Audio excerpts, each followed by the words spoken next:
எனக்கு நடந்த எல்லா பிரச்சனையும் காரணம் எங்கள் வீட்டு பொம்பளைகளுக்கு தான் காரணம். எங்கள் அம்மா வழியிலையும் எங்கள் அப்பா வழியிலையும் உள்ள பொம்பளைங்க தான் காரணம்.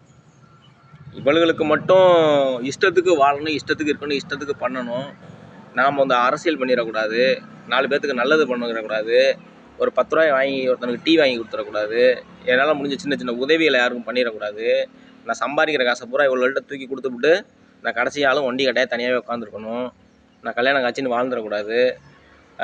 சொன்னாக்கா அது இதுன்னு, அதாவது போன ஜென்ரேஷனில் பண்ண வேண்டிய பித்தலாட்டத்தை, எங்கள் தாத்தாவுக்கு பண்ண வேண்டிய பித்தலாட்டத்தை எனக்கு வெயிட் பண்ணி 3ஆவது ஜென்ரேஷனில் பண்ணுறாளுங்கன்னா இவளுக்கு பூரா எவ்வளோ பெரிய கிரிமினலாக இருப்பாளுங்க.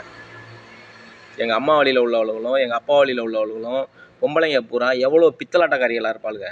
எங்கள் ஊருக்குள்ளார பல பெண்கள் உடந்த, இந்த சோலையம்பட்டி பெண்கள் உடந்த, அண்டகுளத்து பெண்கள் உடந்த, மொத்த பேருமே